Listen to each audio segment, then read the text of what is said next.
తాకట్టులో ఉన్న బంగారాన్ని విడిపించి ఆ రోజు ఆన్లైన్ ధరకే కొంటుంది కొమ్మూరి గోల్డ్.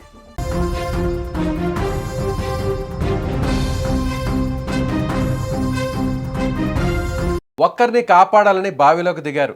కానీ చివరకు నలుగురు శవాలుగా బయటకొచ్చారు. బావిలో ఏం ఉందో వాళ్లకు తెలియదు. లోపలకు వెళ్ళిన వెంటనే ఊపిరాడక ముందు ఒకరు కుప్ప కూలిపోయారు. అతడిని కాపాడేందుకు వెళ్ళిన మరో ముగ్గురికి కూడా అదే పరిస్థితి ఎదురైంది. క్షణాల్లోనే నలుగురి ప్రాణాలు గాల్లో కలిసిపోయాయి. ఈ విషాద ఘటన ఇప్పుడు స్థానికంగా తీవ్ర కలకలం రేపుతోంది. అసలు ఈ ఘటన ఎక్కడ జరిగింది? ఆ బావిలో ఏం జరిగింది? నలుగురిని బలిగొన్న ఆ విషవాయువు ఎలా ఏర్పడింది? బీహార్లోని గయాలో జరిగిన ఈ ఘటన ఇప్పుడు తీవ్ర విషాదాన్ని మిగిల్చింది. ఈ ఘటనపై సమాచారం అందడంతో పోలీసులు, విపత్తు నిర్వహణ బృందాలు వెంటనే అక్కడికి చేరుకున్నాయి. బావిలోకి దిగడం చాలా ప్రమాదకరంగా ఉండడంతో ప్రత్యేక జాగ్రత్తలు తీసుకుని రెస్క్యూ ఆపరేషన్ చేపట్టారు.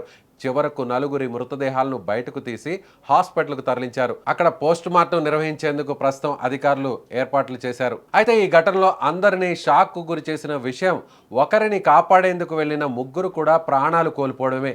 సాధారణంగా ఇలాంటి బావుల్లో చెత్త, మురుగు వ్యర్థాలు పేరుకుపోయినప్పుడు ఆక్సిజన్ లెవెల్స్ తగ్గిపోవచ్చు. అంతేకాదు కొన్ని విషపూరిత వాయువులు కూడా ఏర్పడే ప్రమాదం ఉంటుంది. బయట నుంచి చూస్తే బావి సాధారణంగానే కనిపించినా లోపల పరిస్థితి మాత్రం చాలా డేంజరస్గా ఉండొచ్చు. మొదట బావిలోకి దిగిన వ్యక్తి అకస్మాత్తుగా స్పృహ కోల్పోవడంతో అతడిని బయటకు తీసేందుకు మిగతా వాళ్ళు కూడా లోపలికి వెళ్ళినట్లు తెలుస్తోంది. కానీ సరైన సేఫ్టీ ఎక్విప్మెంట్ లేకుండా బావిలోకి దిగడంతో పరిస్థితి మరింత విషమించింది. రక్షించడానికి వెళ్ళిన వాళ్లే చివరకు ప్రమాదంలో చిక్కుకున్నారని పోలీసులు అనుమానిస్తున్నారు. అసలు ఆ బావిలో ఏ రకమైన విషవాయువులు ఉన్నాయి? ఆ వ్యక్తులు ఎలాంటి సేఫ్టీ జాగ్రత్తలు తీసుకున్నారు?